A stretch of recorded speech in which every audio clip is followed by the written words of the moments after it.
안녕하십니까. 양화석입니다. 오레곤 중앙교회에 참석하고 있습니다.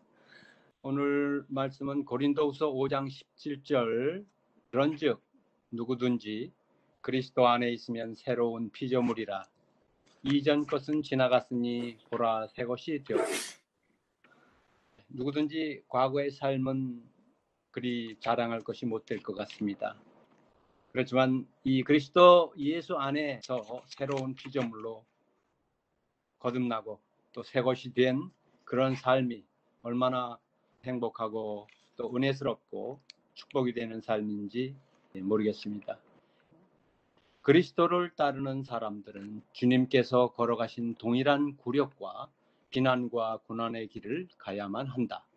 그리고 세상의 구주를 향하여 쏟아졌던 증언은 그분의 이름을 믿는 사람에 대해서도 나타나게 될 것이다. 하나님이 누군지, 예수가 뭐하는 사람인지 그저 성현 중에 하나인 줄로만 알고 또 그리스도가 누군지도 모른 채 그리스도 밖에서 세상을 방황하고 유리하며 살다가 세상에 보이는 것이 다요, 믿는 것은 오직 나 스스로를 믿고 살았던 이 못난 인간을, 저는 이렇게 과거를 회상해 볼 때는 항상 떠오르는 그 참이 찬양이 있습니다. 세상에서 방황할 때 나 주님을 몰랐네 라는 찬송이 항상 내 마음을 다시 새롭게 하는 그런 찬송이 되는 것 같습니다. 끝없는 사랑으로 강권하여 찬미 찬송을 들을 때 거부감이 사라지고 조금씩 마음이 흔들리며 마음의 문을 열기 시작하면서 말씀을 보고 또 말씀을 읽으며 나의 생각과 시선을 창조주 하나님을 인정하고 향하려고 했을 때 사단은 자기 백성을 놓지 않으려고 하나님께 참사합니다. 욥의 경우처럼 하나님, 저 양화석이라는 자는 내 백성인데 왜 데려가려고 합니까? 라고 묻습니다. 그때 하나님은 대답하십니다. 내가 강제로 데려가는 것이 아니고 나는 그에게 나의 품성과 인격만을 나타냈을 뿐이다. 그가 나에게 오르는 것은 오직 그의 선택이었다. 그럼에도 불구하고 사단은 말합니다. 안 됩니다. 안 돼요. 안 놔줄 겁니다. 하며 욥을 흔든 것처럼 저희 가정을 흔들어댔습니다. 예수님이 없는 상태에서 예수님이 함께 계시고 동행하는 삶으로 전환할 때 어김없이 찾아오는 시련과 고난, 여러분들도 많이 그런 경험했으리라고 생각이 됩니다. 그 고난의 시련의 고통은 인내하게 하시는, 또 끝까지 참고 지켜보시고 지켜주시는 하나님, 마침내 결국은 끝까지 견디는 자, 끝까지 남는 자가 구원을 얻겠다는 축복의 약속을 주십니다.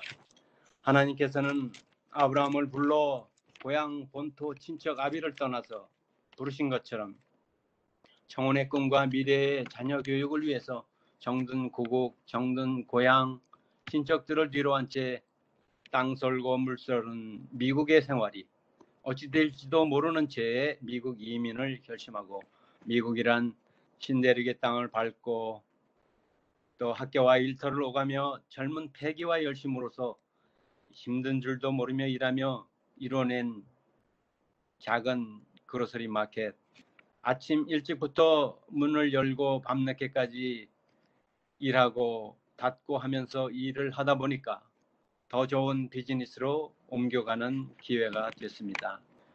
하나님께서는 이미 작정하시고 계획이 있으셔서 거친 들판에 이 흑염소 같은 나를 그 비즈니스를 준비하는 기간 동안 또 목사님의 방문과 성경 공부를 통해 푸른 초장에 풀을 뜯는 순한 양으로 탈바꿈하게 하려는 계획이 있었던 것입니다. 그때부터 사단은 저희 가정을, 그때 당시 아이들이 사내놈들만 1살, 4살, 6살이었어요. 흔들어대기 시작하였었습니다. 급기야는 그 새로 시작한 다운타운 내의 새로운 비즈니스가 1년 만에 문을 닫게 되었고 뱅크랍시를 할 수밖에 없었고 또 살던 아파트에서조차 아이들이 셋이라 나가라고 통지를 받았습니다. 참 막막하고 바닥을 치는 순간이었습니다. 내려갈 때까지 내려간 것이었습니다. 한 가지 남은 거라고는 사방이 막히고 꽉 닫혀있는 상태에서 하늘만은 바라볼 수 있었습니다. 이건 아닌데 하는 생각과 더불어 왜 이런 고난과 고통이 따르지? 그때가 교회에 막 발을 디딘 지 얼마 되지 않았던 때였습니다. 그때까지만 해도 내가 잘나고 유능하고 똑똑하고 그런 사업까지 미국에 온 지 불과 한 5년 만에 일어선 줄 알았습니다. 예수님 없이 하나님을 모르며 살아왔던 생활, 살아왔던 삶이 세상 쾌락과 자유로운 방종 속에서 살던 그런 육적인 삶에서 이제 믿음이 무엇이고 또 교회가 무엇이고 또한 하나님의 말씀이라는 성경이 무엇인지 알아보려고 하는 그때에 곧 신앙이라는 전능자를 찾고 하나님을 바라보며 또 하나님을 찾는 그런 삶으로 들어서려고 하는 때에 사업 실패로 인해 뱅크랍시, 아파트에서도 쫓겨나는 신세, 정말 오도 가도 못하는 신세로 전락하셨습니다. 여기에서 우리 하나님께서는 또한 말씀을 주십니다. 히브리서 13장 5절에 돈을 사랑치 말고 있는 바를 족한 줄로 알라. 그가 친히 말씀하시기를 내가 과연 너희를 버리지 아니하고 과연 너희를 떠나지 아니하리라 하셨느니라. 그때 아마 욥의 아내가 욥에게 하나님을 저주하고 죽으라고 했던 것처럼 하나님을 믿고 예수님을 모시며 살며 교회에 나가려고 하니 왜 이런 고난이 닥치는 거야 하면서 절망하고 실망하며 하나님을 멀리하고 원망하면서 세상으로 돌아갈 수도 있었을 것입니다. 마치 출애굽한 이스라엘 백성들이 모세를 원망하면서 애굽에서 떡과 고기를 굽던 때를 그리워했던 것처럼 또 돌아가기를 원했던 것처럼 말입니다.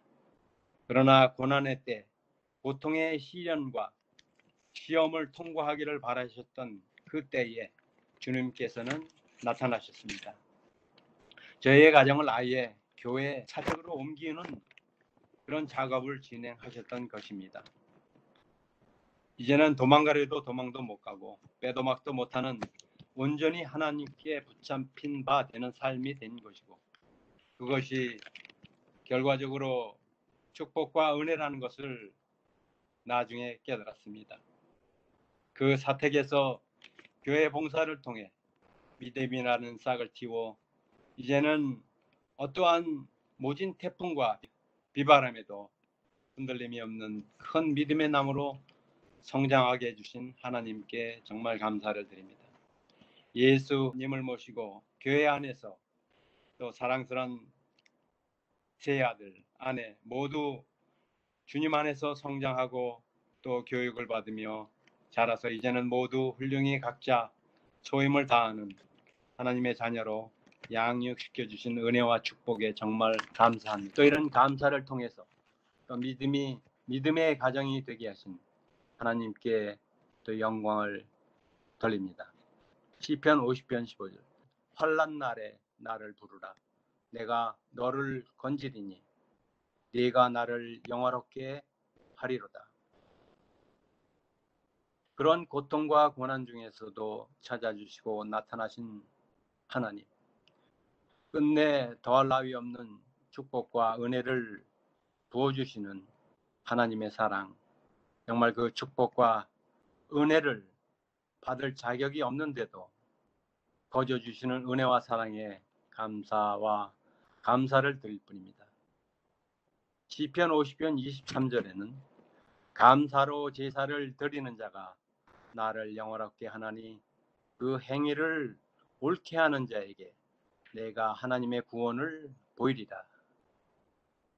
하나님의 말씀대로 그릿 시냇가에 숨어있던 엘리야에게 까마귀를 통해 먹을 것을 공급하셨던 하나님의 사랑과 보호가 저희 가정에도 어렵고 힘들 때 나타나시고 또 당신 자신을 보여주시며 필요할 때마다 세워주시는 그 손길, 또 보호와 안위의 손길을 내미신 하나님의 그 사랑, 축복, 이제는 자랑스럽게 말할 수 있습니다. 이사야 43장 1절과 2절에 너는 두려워 말라. 내가 너를 구속하였고 내가 너를 지명하여 불렀나니 너는 내 것이라. 네가 물 가운데로 지날 때에 물이 너를 침몰치 못할 것이며 네가 불 가운데로 행할 때에 타지도 아니할 것이요 불꽃이 너를 사르지도 못하리니. 이렇게 고난과 어려운 고통의 길을 지날 때에 하나님께서는 그 하나님의 백성을 보호하시고 끝까지 지켜주시는 그 사랑에 다시 한번 하나님의 사랑을 느낄 수가 있었던 것입니다. 고린도후서 5장 17절처럼 그런즉 누구든지 그리스도 안에 있으면 새로운 피조물이라. 이전 것은 지나갔으니 보라 새 것이 되었도다라고 말입니다. 이전 것은 과거에 추하고 못된 삶을 뒤로하고 이미 지나가 버렸다는 얘기입니다. 이제 그리스도 안에서 새 사람이 된 그 새 삶을 통해서 하나님께 영광이 되고 또 그 영광이 계속 하늘 가는 그날까지 계속 이어지기를 간절히 바라는 바입니다. 고린도후서 4장 14절 18절에는 주 예수를 다시 살리시니가 예수와 함께 우리도 다시 살리사 너희와 함께 그 앞에 서게 하실 줄을 아노니 모든 것을 너희를 위하여 하는 것은 은혜가 많은 사람의 감사함으로 말미암아 더하여 넘쳐서 하나님께 영광을 돌리게 하려 함이라. 그러므로 우리가 낙심하지 아니하노니 겉사람은 후패하나 우리의 속은 날로 새롭도다. 우리의 잠시 받는 환난에 경한 것이 지극히 크고 영원한 영광에 중한 것을 우리에게 이루게 함이니 우리의 돌아보는 것은 보이는 것이 아니요 보이는 것은 잠깐이요 보이지 않는 것은 영원함이라. 여기 고린도후서 정말 4장에 있는 말씀처럼 저희 가족들의 삶을 이 반추해 보는 삶이 아니었나 싶습니다.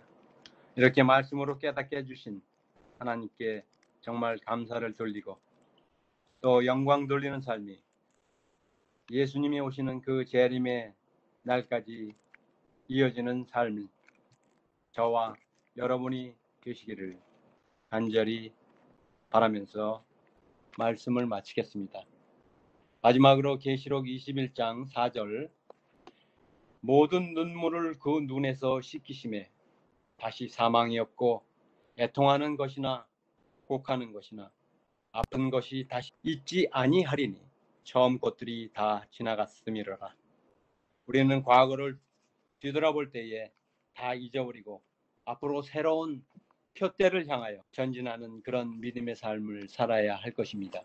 끝까지 견디고 남는 우리의 그리스도의 백성들은 하나님께서 끝까지 지켜주시고 구원의 손길을 베풀어 주실 것입니다.